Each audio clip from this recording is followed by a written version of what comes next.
neighbor town. Say that started the fire.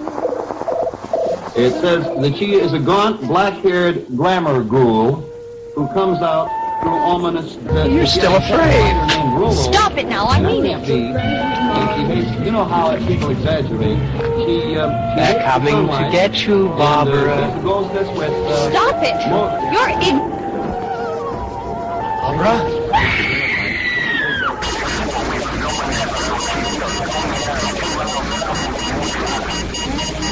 Get off this thing!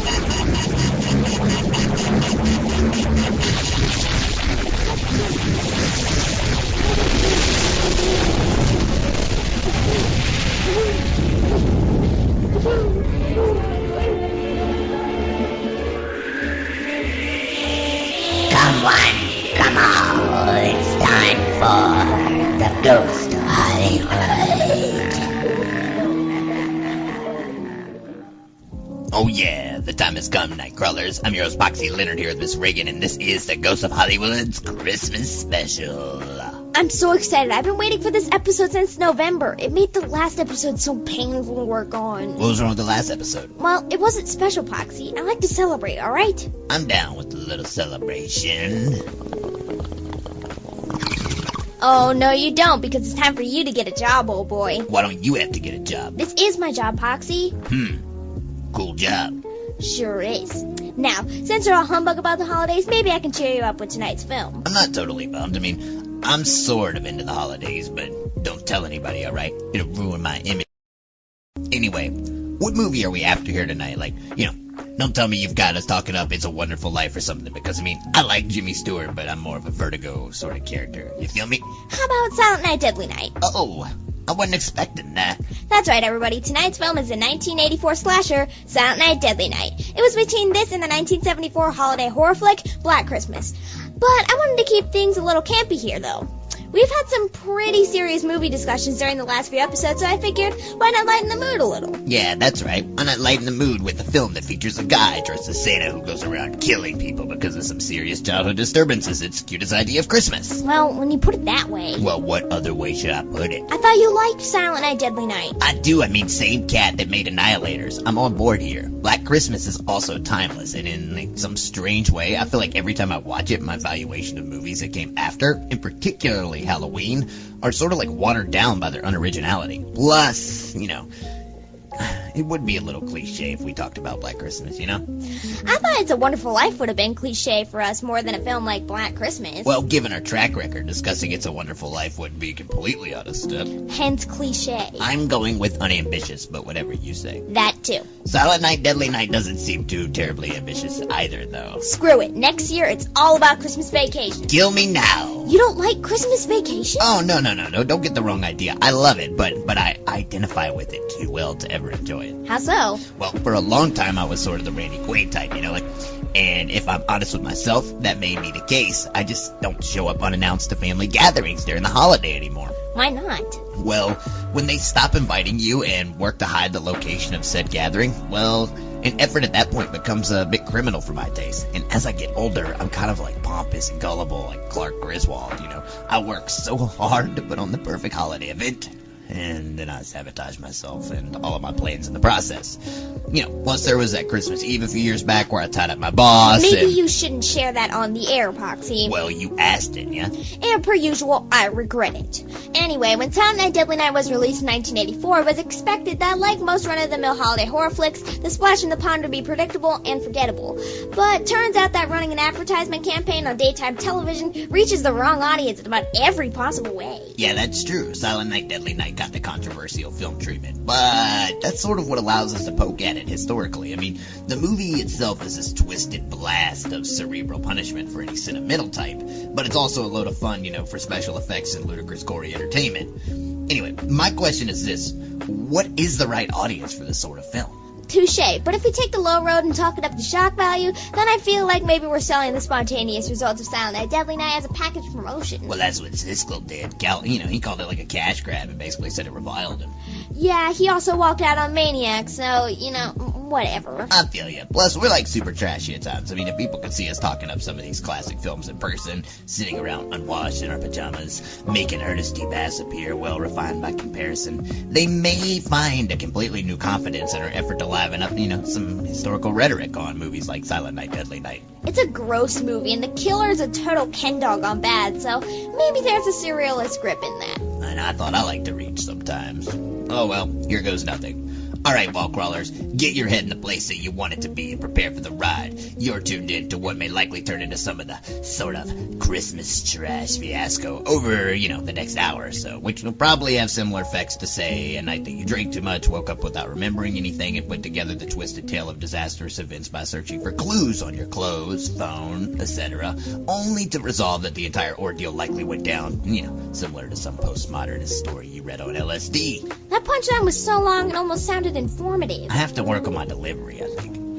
Anyway, we'll be back shortly with a few holiday tall tales to share in our very special segment of... Poxy, will you help me out here? Poxy! Oh, yeah. Whoops. All right, sorry. All right. Okay, let's try this again. You're embarrassing. Stay tuned, Cinephile, because when we get tracking Santa as he makes... Can't get enough of The Ghost of Hollywood? Check out our entire first season, now streaming wherever you choose to listen to your podcast. And don't forget to like and subscribe. While you're at it, check out our website at theghostofhollywood.com so that we can keep you up to date on all the latest with The Ghost of Hollywood.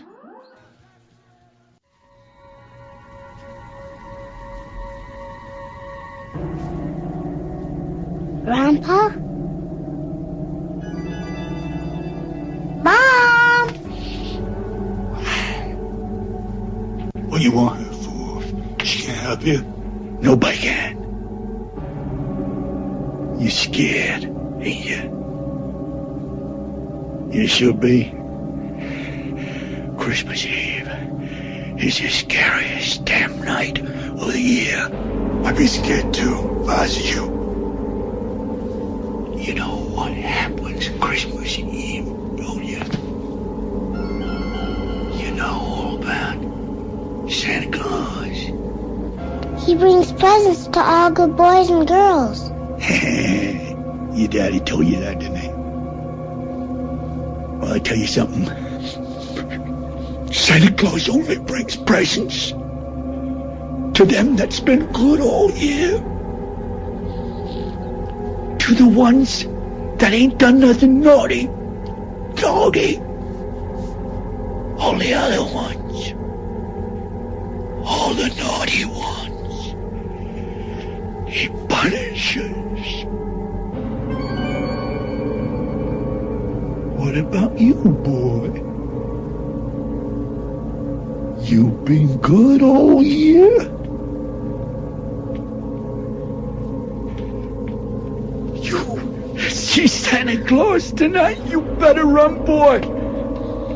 You better run for your life.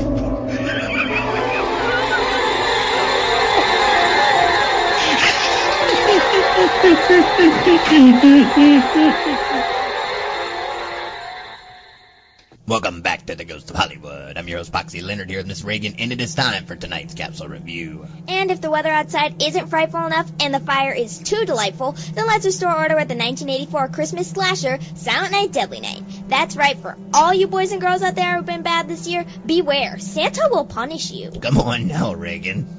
What? Haven't you seen the movie? Yeah, but... But what, Poxy? I always feel like Silent Night, Deadly Night is way more fun than it is terrifying. I mean, it was written to be fun, and I'll admit, Billy doesn't scare me for shit.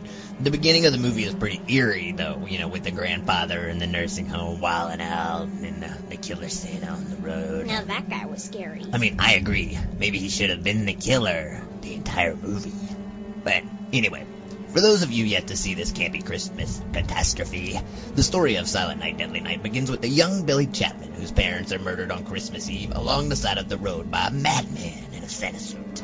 Billy is obviously traumatized by the whole ordeal as he grows up and does the exact same thing on Christmas Eve, like 10 years later, after his boss makes him dress up to play Santa at the local toy store he works at. Hold up, Poxy. You can't leave out the very beginning, when little Billy and his parents are visiting his catatonic grandfather at the nursing home before they're attacked later that evening. Billy is left alone with the old man for a few minutes. At this point, Grandpa animates just long enough to tell Billy that Christmas Eve is essentially the most dangerous night of the year because Santa Claus punishes bad children. Of course, as Poxy said, all of this is validated for Billy in the next few scenes when his parents are mowed down by Santa Claus. After his parents die, we move to the next chapter in life where Billy must undertake the lovely happenings of Mother Superior for a while, who takes ample opportunity to solidify Billy's Santa PTSD before he finally grows up and gets out. And then, the helpful nun Mother Margaret makes the best decision she can for Billy and gets him a job at a toy store, near Christmas time. She's like the Dr. Loomis of Silent Night, Deadly Night. Has all the know-about, but absolutely useless until like the last 5 minutes of the film. Anyway, let's listen to an interview with co-executive producer Scott Schneid discussing their origins of the screenplay for what eventually would take on the name Sleigh Ride, as in S-L-A-Y, before becoming what it is known as today, which is Silent Night, Deadly Night. Fun fact, TriStar actually developed a production company called Sleigh Ride just for the film. Ah, all right. Let's roll the clip. I had gotten a phone call from a young guy who was a senior at Harvard College. I had been an undergraduate at Harvard, so it was my alma mater. And I occasionally would get phone calls from kids interested in the entertainment business that were still in college, and they were able to access my name and phone number and contact details, and they called me often, and I would talk to them, and sometimes they would ask me what the training program was like, or sometimes they'd have a screenplay to sell.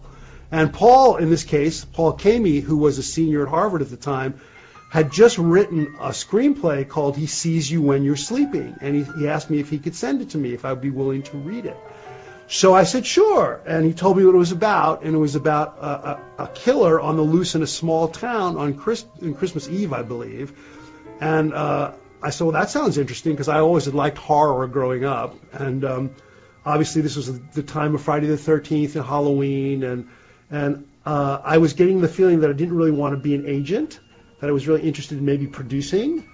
I knew Dennis Whitehead, who was working at a production company, I believe, at the time as a development guy reading screenplays. He had gotten a script from somebody who was part of his Harvard alumni, and it was a pretty bad script, but the kernel of what we wanted to do was there. I don't know. I said, I don't think we want to use the script itself, but there's a one-sentence idea in the script that maybe we can develop. We can develop a whole new Santa killer script around this one-sentence idea. And we wanted to tweak the whole Santa Claus concept, so that's how it came to be. Within a year later, we had a really good finished screenplay. A polished screenplay called Sleigh Ride. S-L-A-Y-R-I-D-E, one word, and we thought it was an awesome title for a Christmas-themed slasher movie. So how were we now going to get the money to make the movie? We didn't just need $37,500 anymore. We needed $500,000 to $1 million, to make our little slasher movie.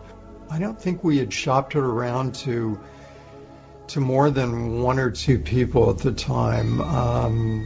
The first person I really remember me taking it to, because I knew he was interested in producing, was Ira Barmack, who was an agent at the time at ICM, where my brother also was an agent. He had a deal to produce a movie, a low-budget picture at a new company, brand new company, called TriStar. TriStar had just been formed, and Ira knew the president of TriStar, Gary Hendler. I didn't know any of these people. I knew Dennis, I knew Michael, but I didn't know Gary Hendler, the president of TriStar. Ira did. And Ira read Sleigh Ride and loved it. Time to get shit-faced! Because TriStar was, again, a new studio looking for its own slasher franchise. There weren't too many holidays left to exploit in the slasher genre. So TriStar said, yeah, Sleigh Ride, Christmas. This will be our franchise. And the funny thing, by the way, TriStar was contemplating. Ira had given TriStar a couple of different screenplays. He didn't only give them Sleigh Ride. He gave them a Danny Kaye movie. I don't know if you remember the actor Danny Kaye. He was wonderful. Danny Kaye was great. So they were like weighing Sleigh Ride, Danny Kaye, Sleigh Ride, Danny Kaye. Crazy, huh? So I don't even know all the specifics about it, but I do remember that. And long story short, they chose Sleigh Ride. And Ira needed to acquire the rights because Dennis and I were the rights holders. We owned it. Once the deal was made with Ira Barmak, he was on board. He was enthusiastic, and I really did. I can't tell you what exactly happened, but he must have soured to, two young executive producer guys working on the film. Once we started negotiating with Ira, our lawyer on our behalf and Ira's lawyer on his behalf to acquire the rights, that was it. Ira disappeared on us. Because our lawyer said, well, Scott and Dennis retain all sequel and remake rights. And they said, Ira's attorney said no. And our lawyer said, well, Scott and Dennis executive produce all future sequels and remakes. And they said no. And they said, well, Scott and Dennis get 100% of their salary that they're getting for this original movie on all future sequels and remakes. And the salary wasn't very much, let me tell you. It was Sleigh Ride ended up being a $1 million movie, so it wasn't a big salary. And they said no. And they said, well, what are you willing to give Scott and Dennis for sequels and remakes? They said net points. And as we all know in Hollywood, the famous expression is net means never. So Dennis and I needed to make a decision because the snow was melting in Utah. It was February, and they needed to get started. And the snow was melting. And we said, we just made the decision to go ahead and transfer over the intellectual property rights, the copyright, to Ira Barmak, who ended up forming a company called Sleigh Ride Incorporated to make his little movie now because it was taken away from us and we were frozen out. Welcome back to The Ghost of Hollywood. If you're just joining us, what you were listening to was an interview with Scott Snide and Dennis Whitehead taken from the making of documentary Sleigh Bells Ring. Now, they co-produced the 1984 slasher Silent Night, Deadly Night. And I'm your host, Poxy Leonard, here with Miss Ragan. Poxy, I found it sort of amusing that Schneid and Dennis Whitehead basically cowered to Barmak during negotiations for the film. In the interview, Schneid really began by making it appear as if his attorneys were coming out swinging to maintain control over the film. And then he summarized by saying they basically handed the entire thing over. Well, money talks, even if they don't talk about it. They don't seem like the Hollywood big shot business types that can win that sort of war anyway, especially over a cash grab movie. I hate calling it that because it's a lot of fun, and I think there are people who worked on this film that did a lot of it for the love of the game, but regardless, TriStar obviously wanted their own hedge in the holiday slasher market, so why not stake a claim with Christmas? Well, screenwriter Michael Hickey definitely seemed to make his best effort at having fun with the script, by pushing it over the top every chance he got. Now, I have no factual evidence for this, but in these interviews with Hickey, in the making of documentary Sleigh Bells Ring, it's sort of obvious that he feels like the editor and second unit director, Michael Spence, pulled away from the intended comical death portrayals to scare the audience up a little bit, I'll play some interviews with Spence in a moment to make it clear as to how I've drawn my conclusion with this, but let's listen to an interview with Hickey first, talking about his approach to developing such a ludicrous concept as Silent Night, Deadly Night. I discovered, for instance, while writing that first draft, that it was a comedy. We had already worked out the story. I had already written this very detailed treatment. But I didn't know how funny, at least to me, it was going to end up being until Billy and his grandpa started talking. And Grandpa, sort of lays out the cosmology of the movie. It's very much like Scatman and Danny in The Shining. Scatman tells you, this is the problem with the Overlook Hotel. So from that moment on, both Danny and the audience experience everything through the filter of what Scatman has said. So what Grandpa says, I also want to make it clear, I don't think there are any similarities between Silent Night, Deadly Night, and The Shining, okay? But it just influenced my thinking. So what Grandpa explains to Danny is, he says, Christmas Eve is the scariest damn night of the year. And he says this as I'm typing, and I remember laughing out loud and thinking, this is insane. If you see Santa Claus on Christmas Eve, you better run for your life. It's just inherently a funny concept, I think. So I wanted to, after that, I wanted to make it funny wherever I could without, blowing it. No jokes, no punchlines. The idea is that if I ever wondered if I was going too far, I should definitely go there. And go farther if I could, because that was the nature of the concept, and so the movie had to sort of live up to that heightened idea. Billy is the kid who ends up in a Santa suit on Christmas Eve murdering people. That's what we know about him. That's what the story requires. And so the whole design of the character is to start with an innocent and eventually evolve him into that moment where he becomes a rampaging, murderous Santa Claus, which is, not a natural transition, but that's why I think the movie is fun to watch. I think the audience knows as soon as the story begins to hone in on Billy as a child, the audience knows walking in where this movie is going. All right, I feel like we may be getting ahead a bit, but let me go ahead and follow up with Spence and Hickey talking about their differing visions and approaches to the basement scene, that was written towards the end of Silent Night, Deadly Night. Hickey thought the scene was drawn out, and Spence thought it made the film a little scarier. If any of you suckers out there have seen Silent Night, Deadly Night, maybe you can decide for yourselves how I feel about the development of the basement scene that resulted from what sort of appears to be a communication breakdown between writer and director. Let's roll the clip. My favorite one was the deputy sheriff who goes down into the heating room. In the script, he hears like a jingling sound from the adjoining woods, and he goes to investigate. He walks slowly into the woods, and it's short. The whole thing should have taken 15 seconds. It's just hide, wait, look around the corner, look again, bring the axe. And the idea was not that scene being important in itself, but just to establish that the kids and the nuns in the orphanage are now unprotected, and Billy has arrived. I directed that whole thing, him walking around the building. Chuck said, you got to find some way to kill this sheriff off. This old building that they were using for the orphanage just sat out in the middle of this big snowy field, so there really wasn't, that, I can have the sheriff go around a corner and he's waiting for him. And myself and my cameraman, Billy Dixon, found this underground heating unit for the building. I guess they thought it was irresistible. They had to use it. So now Officer Barnes goes down into this underground room. Really old, creaky wooden floors, creepy inside. It just seemed like perfect place for a horror movie. And he walks around, and he walks around. And this is at a part of the movie, we're like in the stretch now. We should be galloping toward the confrontation between Billy and the Mother Superior. And instead we're underground walking around with Officer Barnes for what, to me, plays like about 15 or 20 minutes. It was a cool place. I mean, you could not have hardly asked for a better building for a location, especially, a practical location. It's gorgeous. And they thought it was suspenseful because obviously the audience knows he's going to get whacked, and so we're supposedly, on the edge of our seats. But you can't because nothing is happening. That was a fun scene because it really was a scene that we got to do kind of all on our own. I had a good time with that. I do think that the movie regains its footing after that because Billy is there and he walks in and, he's about to decapitate the Mother Superior in her wheelchair, I might add.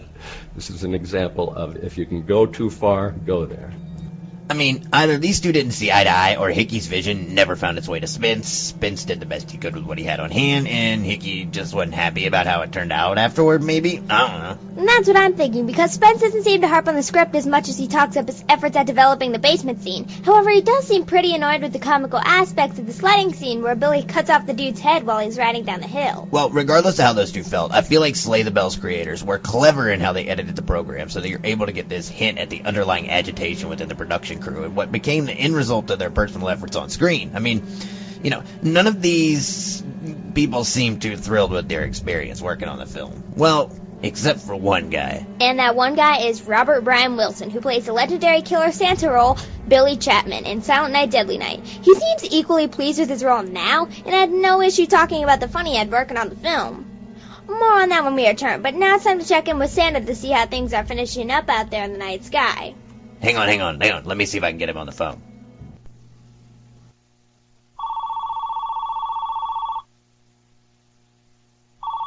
Santa? Hello? Santa, can you hear me? Ho, ho, ho! I hear you loud and clear, Poxy! How are things going out there, Santa? You almost finished up, or are you still taking care of business? Almost there! It's pretty windy up here, though.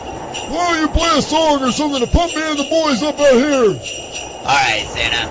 I've got one for you. Hit it, Ray. This is The Young Senators. Want to be in the know for all things Ghost of Hollywood?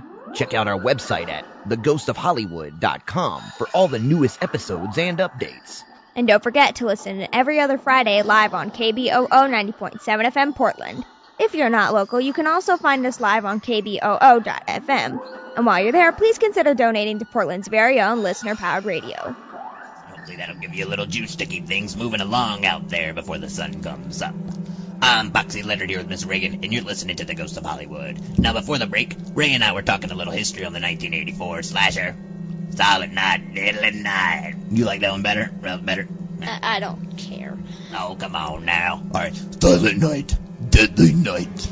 Anyway, when Silent Night, Deadly Night was released, the backlash sent most of the cast and crew running for cover, with its central character, the Santa Suit Slasher himself, Robert Brian Wilson, going so far as expressing regret over the film and discouraging its viewership. But over the years, Wilson changed his view on the film and has made various appearances to discuss his work as Bill Chapman. So, there are two interview clips that I'd like to play here. One is from a Q&A that was filmed live, right not too long ago, where Wilson discusses the impact that Silent Night, Deadly Night had on his career, which was actually pretty mild.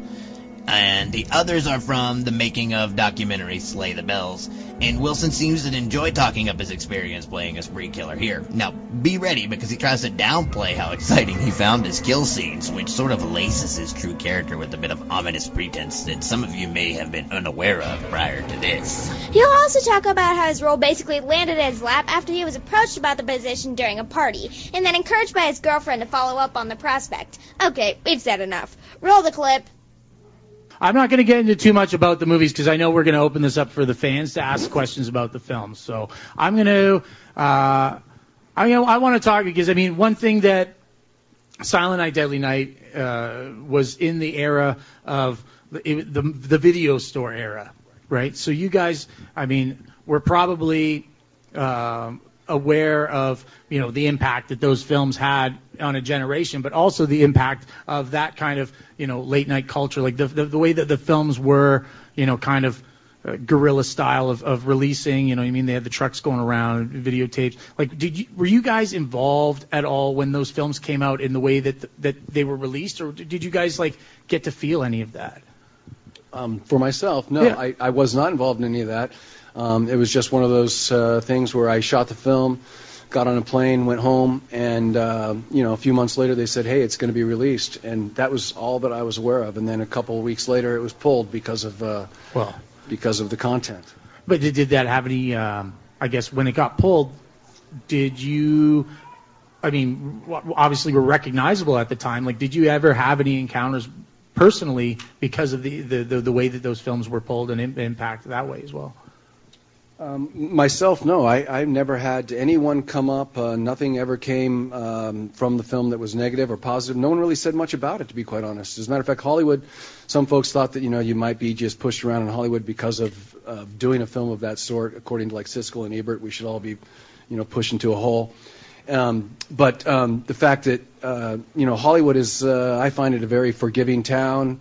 Filmmakers are very forgiving. They're basically like, hey man, these people are just hired to do a job. They're going to do the best they can, and then if there's press negative afterwards, it's no reflection on the actor. He's just basically, we stand in lines to get these jobs. We're trying to get jobs all the time. So fortunately, Hollywood didn't have any backlash on me at that time. As a matter of fact, I think I walked away from that and might have went right into a soap opera or something in New York City. So but you never had any angry parents? No. Tipper Gore was whispering in her ear or anything like that, saying that you guys were going to chop people up with axes and stuff. So that's good. Yeah, it was cool. What you hear a lot of that from these films, and I guess Silent Night, Deadly Night would be on a higher tier of those released films though too, because you did have studio backing, you guys, and everything as well. So it wasn't so much as the dirty indie stuff. You guys actually. We're treated well, I guess. Let's hear another clip from Robert Brian Wilson talking about his role as Billy Chapman, who was the Santa killer in Silent Night, Deadly Night. When I was in Palm Springs with my girlfriend, who's now my wife, a gentleman came up to us after we had dinner there, and he asked if I were an actor, and I said no. And he then proceeded to tell me that I could be one because he had observed my behavior all night long, which I found very strange. And lo and behold, he gave me a business card, and I took the business card and kind of flipped it across the room later that night, thinking, wow, this was weird. And my girlfriend said, what's so weird about it? Why don't you check it out? And I said, come on, you hear about these stories all the time, and this just seems very strange. And she said, well, why don't you just go check it out? And if it's a problem, walk away, And sure enough, I went and checked it out. And in a very short period of time, I was in the casting office of Stanzi Stokes. Stanzi said a lot of the folks coming in were playing this as like a menacing killer. And she said, just be you. And that's what we're looking for. So I did my best me. And I guess that was enough. And then looking at the film, you can tell, what they were looking for to some degree was just a normal guy who got swept up in all of this, and sad Billy. And then we had to figure out how to kill the woman clerk. Miss Randall was another. I thought she was a fantastic actress, and so it was easy to work with her. She brought truth to the situation. And so when that happens, it helps me to behave in that manner and behave more under the imaginary circumstances, She was very real and very funny. But in tracking her down in the store, that was my favorite. Sounds weird. That was my favorite kill. The others were, just like kind of happened quickly. I saw what was happening with Andy. I saw what was happening with Pamela. Mr. Leach came into the store, whack, whack, whack. Miss Randall, I had to walk through the store very carefully. And, I recited some Christmas. I think it's, all through the house. Not even a mouse. And so that was fun, With the arrow, I think we probably had somebody that had to, put a thing on her so the arrow was stuck in her chest. I tagged her, That was my favorite scene, just because it took a little bit more of a chase, I missed out on a couple shots. The others I got on the first shot. She challenged me a little bit. See what I mean, Ray? He definitely enjoyed playing a killer, no doubt about that. All jokes aside, though, it's pretty cool that Wilson was able to own the position and speak at length about it. He also helped lead me into discussing Lillian Chauvin, who plays the role of Mother Superior in Silent Night, Deadly Night. Anyone familiar with the history behind Silent Night, Deadly Night and its cast should be well aware that Lillian Chauvin was by far the top performer in the film, especially if you know how Wilson described her efforts at helping him prepare for his role. She was busy for sure. I actually found some old videos she was featured in the other day where she wrote and hosted a program called Hollywood Structured, detailing the realities of the entertainment industry for those interested in that sort of career. And she won an Angel Award for it in 1991. She made appearances in films like King Creole and Catch Me If You Can. She worked in television for ages, spanning from Mission Impossible all the way up to Malcolm in the Middle. She also worked as a directing coach at USC and UCLA and in the Women in Film Directors Workshop. I mean, for someone who fought off cancer for decades, she never slowed down long enough for anyone to keep up with her. I could write an entire piece on Lillian Chauvin here if I wanted to. Which has me questioning why she decided to take on the role of Mother Superior. I mean, it's already been noted in previous interviews that Chauvin thought Silent Night, Deadly Night had the wrong focus in mind, which seems to be the reason she felt the film underwent scrutiny that it did.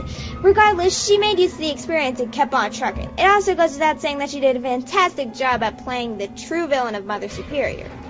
I'll go out on weak tree limb here and compare her relationship with Billy to the relationship between Vito and Don Ciccio in Godfather Part 2. What do you think? Too much of a stretch? Definitely different calibers here, but I can see it. I mean, they both get smacked around as kids in return when their prey is ripe with old age to exact revenge.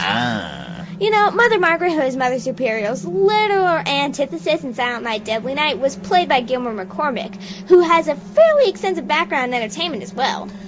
Her husband also worked as musical supervisor for Days of Our Life, which Chauvin was a regular on at one point, so I'm curious if this is coincidental or if the two had other ties in their career paths. However, I've been unable to nail down this presumption, so there is that.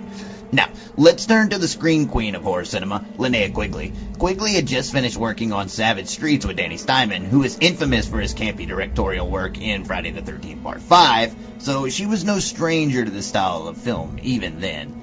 If you're unfamiliar with Linnea Quigley by name, then maybe we can bring her face to mind by dropping her most notable role, which would be that of the punk simply known as Trash in The Return of the Living Dead. You know, the redhead with the fiery spear and super sexy graveyard dance moves? Yeah, Quigley has spent so much of her career performing in a barrage of campy horror flicks, so, like, all of you horror fanatics out there are probably jumping at the bit to drop arcane film facts like an air raid. So check it. While we haven't been able to reach out to anyone for personal interviews yet at this point on Ghosts of Hollywood, the YouTube channel Slasher Pepper recently interviewed Quigley about her career, and they briefly, and I mean just briefly, discussed her time on the set of Silent Night, Deadly Night. So if you're ever curious as to how it felt to be extricated from antler horns after Santa takes heat from Leatherface, now's your chance. Here's a clip from the interview with Quigley talking about Silent Night, Deadly Night. For the full interview, visit Slasher Pepper on YouTube. It seems pretty decent and recent, although there is some other material with Quigley talking about Silent Night, Deadly Night. So if you have time, dig around a little and see what you turn up for yourself. Not a lot of fond memories from that set, but hanging on antlers was kind of painful. I'm trying to think. Oh, one of my memories is that one of the girls wouldn't do a topless scene.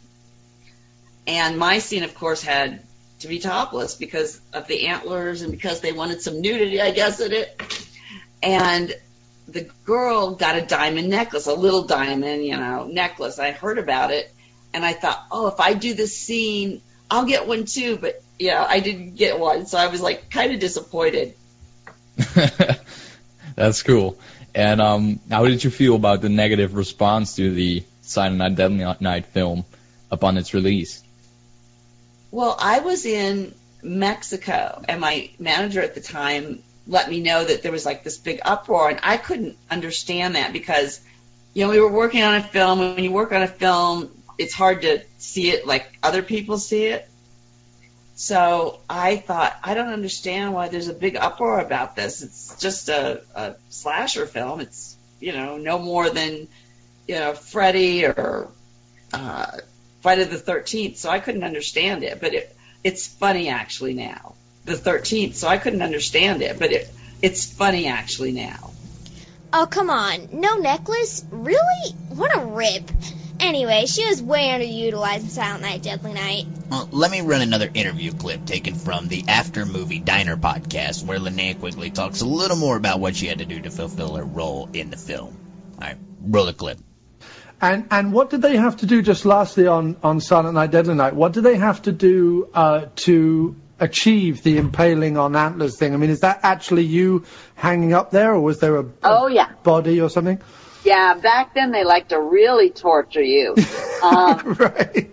They put this contraption that came out of the wall that was, I liken it to a bicycle seat, but metal, that kind of jutted out. And I had to straddle it with all my weight without any bicycle pedals. And then they put these antlers in my stomach, and anytime I was breathing, the antlers would just go boing, boing, boing and move. So I had to keep perfectly still and not breathe. And of course they had to have a nice fight down below me when I had to hold my breath for so long when the two of them fought. Yeah. But it was really hard because it was cold in that room. And they kept spraying it with dulling spray, so that fumes of that stuff was horrible. Oh, I can imagine. And just being kind of uncomfortable on that thing I was straddling. Yeah. So, I definitely have suffered for my craft. All right, it's time to clean some L's blood from my holiday carving knife. But Ray and I will be back shortly with more on 1984's Silent Night, Deadly Night. Can't get enough of the Ghost of Hollywood? Check out our entire first season, now streaming wherever you choose to listen to your podcast. And don't forget to like and subscribe. While you're at it, check out our website at theghostofhollywood.com so that we can keep you up to date on all the latest with the Ghost of Hollywood. And speaking of Santa, let's give the old man a ring and see how his journey is coming along. All right, give me a second to get him on the phone.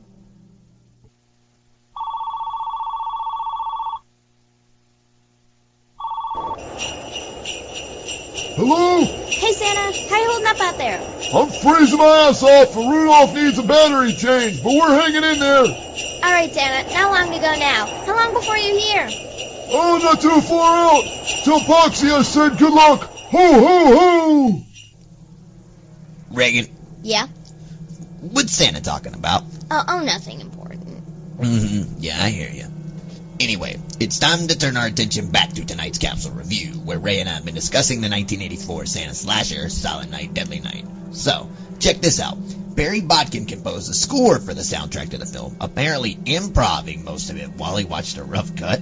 This is the same guy who helped arrange recording by stars like Bobby Darin and Carly Simon. So I'm feeling that if he really composed a soundtrack just the way you mentioned, he's pretty good at accomplishing his work with minimal effort because the score is pretty cool. I read he also developed themes for Happy Days, Mork and Mindy, and Laverne and Shirley, so I'm thinking maybe someone put in some time for CBS along the way here.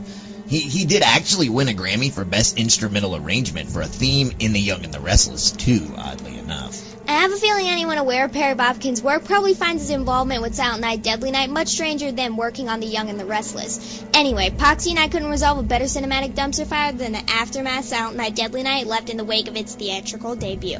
Despite the film being relatively formulaic when it came to advertising its campy horror exploits surrounding the Santa mythos, its controversy will be met with protests and hostility from moviegoers and critics alike. So, as part of tonight's Christmas catastrophe, Poxy and I present a very special review on the ban against Silent Night, Deadly Night. It's terrifying, frightening, and out of control. When making movies goes wrong, there's one place for it. Welcome to the cinematic dumpster fire.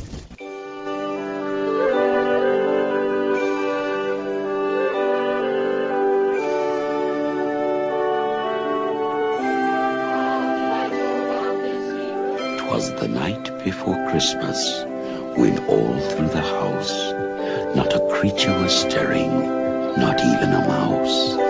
The stockings were hung by the chimney with care, in hopes that St. Nicholas soon would be there.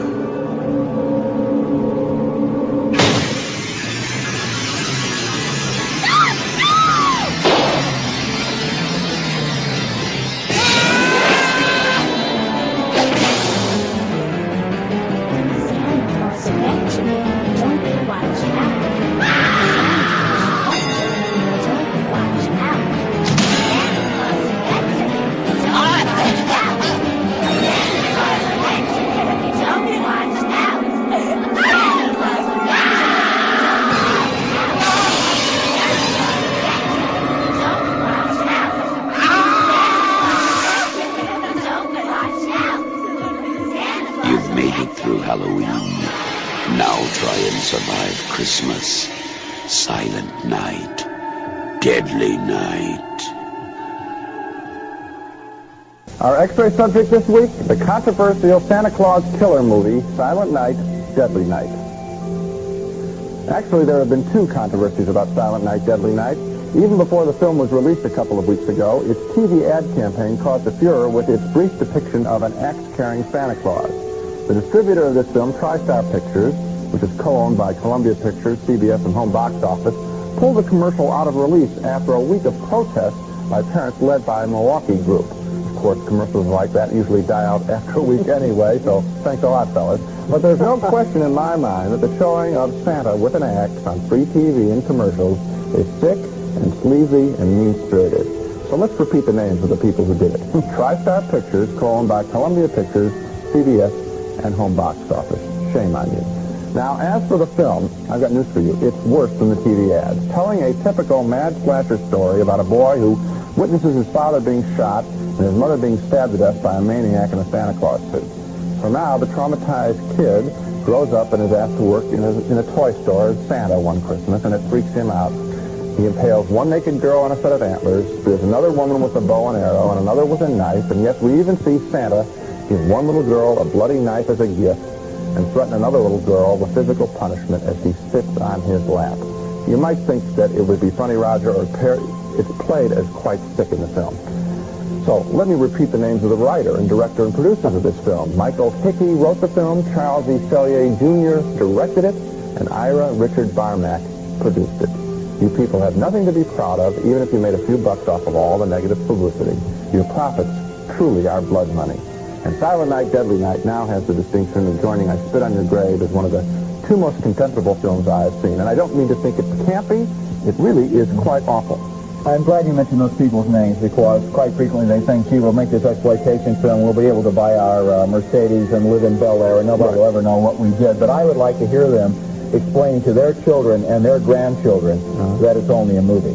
I think that would be a real interesting explanation. Alas, the time has come for another segment of the Cinematic Dumpster Fire, and tonight I've decided to tie the end of Capsule Review to this segment, since the chaos that resulted from the advertising campaign and theatrical release of the 1984 film Silent Night, Deadly Night was an absolute disaster for TriStar Pictures, the production crew, and the film's producer Ira Barmak, following a series of protests that spawned in Milwaukee after an advertisement for the film aired during a Packers football game, causing outrage amongst television viewers in the area. Things kicked off after the film's advertising campaign, which honed in on Santa's grueling image as a killer to stir up publicity, and it got more than the response it bargained for. Kathleen Eberhardt led the protest by the then newly formed and very contemporary organization Citizens Against Movie Madness, who fronted picketing protests outside of various Milwaukee theaters when Silent Night, Deadly Night was released on November 9th, 1984. Speaking of which, let me sidetrack to clarify something really quickly. Many people already know, and others may not, but Silent Night, Deadly Night was released on the same day that the original Nightmare on Elm Street made its box office premiere. Your crackpot movie trivia buff will no doubt exploit the fact that Silent Night, Deadly Night outperformed the first Nightmare installment in ticket sales upon both films' debut. However, let's cut the story down to size so that the truth holds its proper place in cinema history. Silent Night, Deadly Night opened in 398 theaters throughout certain regions of the United States. At the time, these numbers were said to grow as days edged closer to Christmas, with hope that the holiday would further box office returns. Nightmare opened in 163 theaters and would eventually go on to make $57 million at the box office. Even after Silent Night, Deadly Night was pulled, projections still only had the film walking away with about $20 million on the optimal end of the guesstimation stick. Just a little perspective for you there, take it or leave it. Eventually, though, the protest would take its toll on the film as the Movie Madness organization made televised appearances speaking out against it.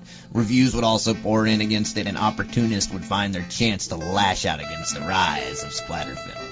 The surefire catalyst and eventual nail in the coffin for Silent Night, Deadly Night would come when Siskel and Ebert decided to throw their weight around, likely pandering to the rise in activist groups such as Citizens Against Movie Madness and capitalizing on growing antipathy for splatter films in general.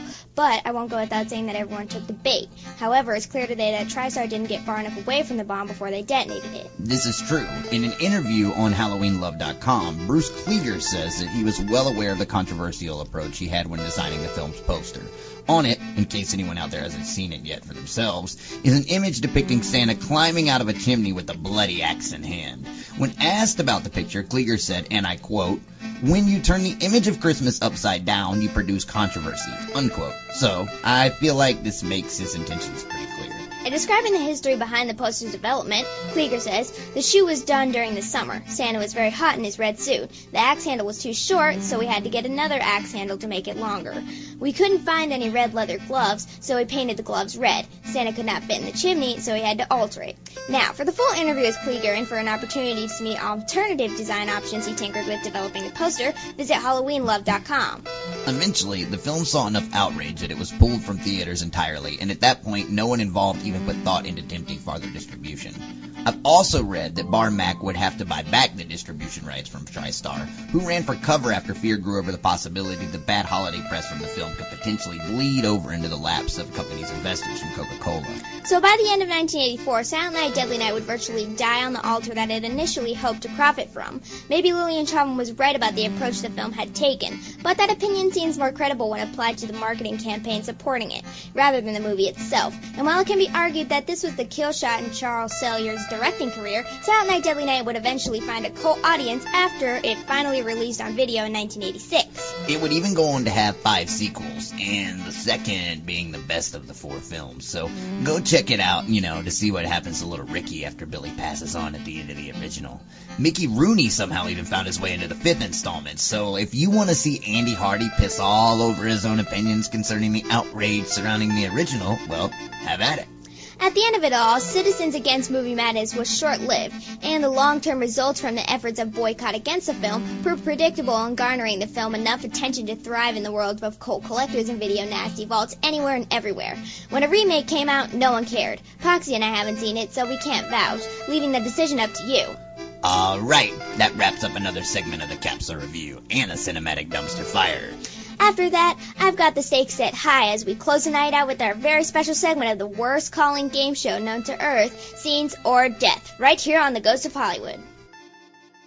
Want to be in the know for all things Ghost of Hollywood?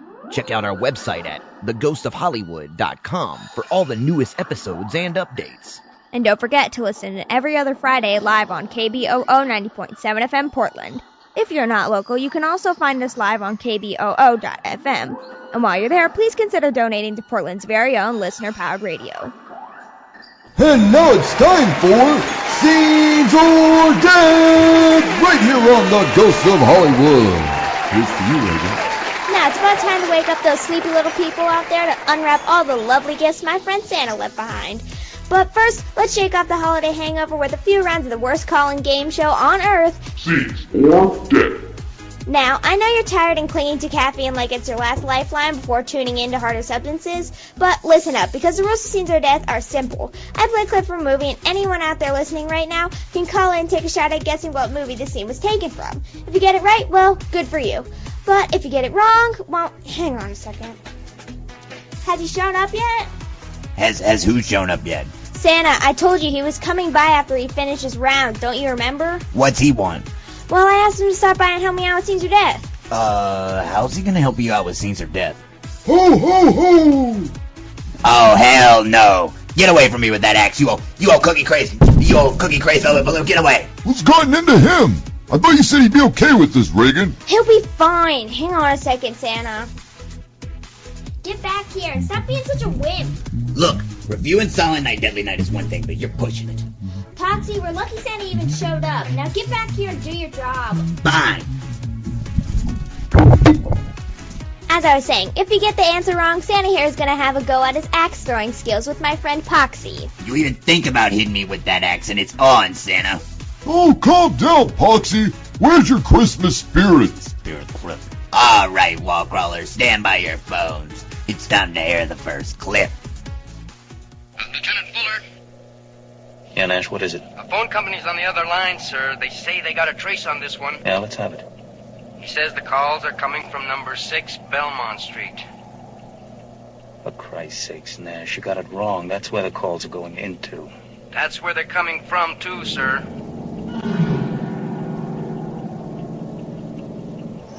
Shit.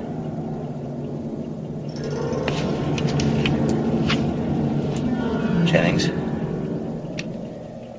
Jennings? Jennings? Jennings? Jennings, where the hell are you? Nash? Nash! Yes, sir. Look, I can't get through to Jennings. I want you to call that girl. Nash, be calm. Don't tell her that the guy's in the house. Just tell her to put down the phone and walk straight out the front door. I'll be there in 5 minutes. And Nash, if you blow this, I'll kill you. Phil? Phil, where are you? Please answer me.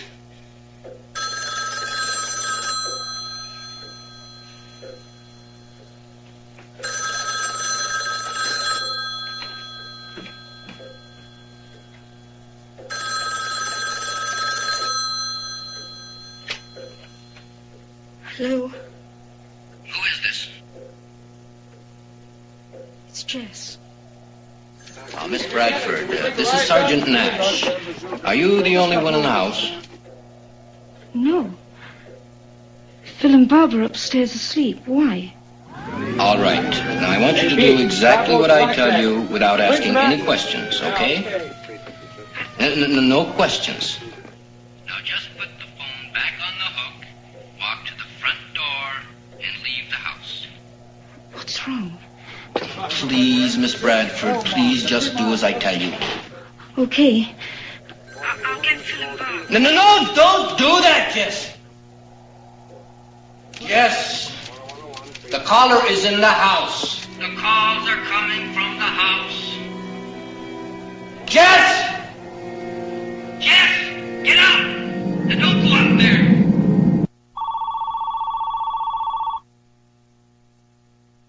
Thanks for calling Scenes of Death. Who am I talking to?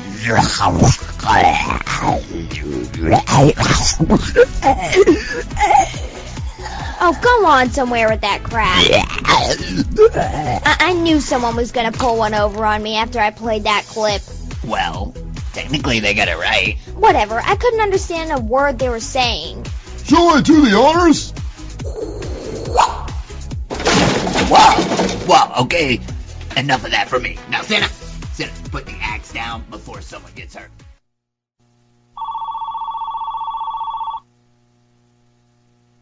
On Scenes of Death, who am I talking to out there?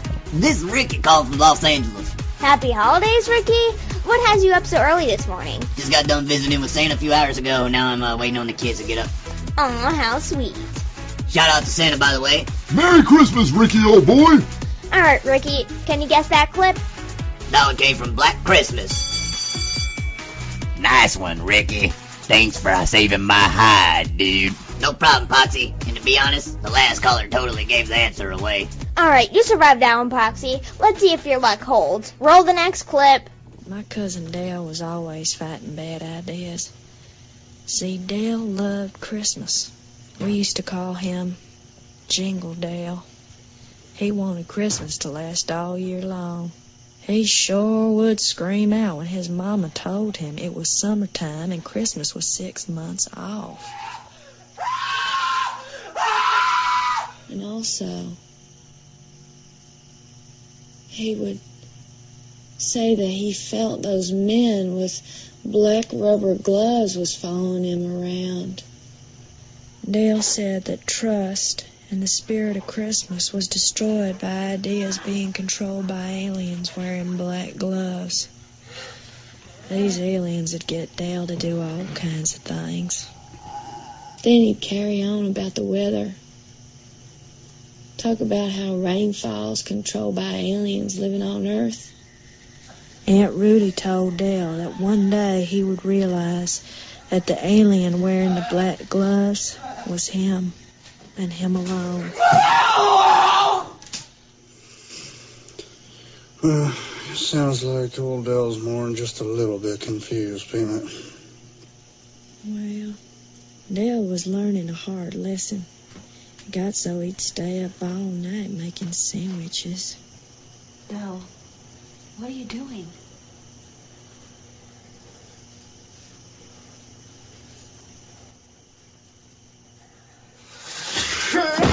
I'm making my lunch!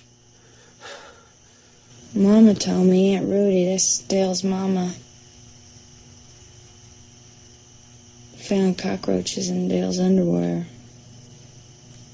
One time, she found Dale putting one big cockroach right on his anus. Hell, Peanut.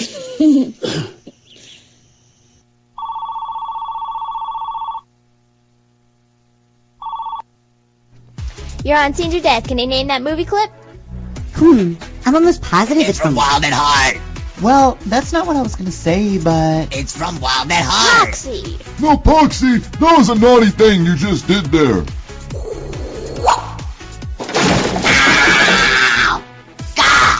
Oh, cut it out. He barely nicked you. You call that barely nicked? You know what they say, what happens when you're bad, Poxy. Yeah, whatever, old man. Alright, well, that'll wrap up another session of Scenes of Death right here on the Ghosts of Hollywood. Santa, I really appreciate you taking the time to stop by and play along with us. Of course, Ragan. Ho, ho, ho! Merry Christmas! You two make me sick. Let's play a song or something before the sun comes up.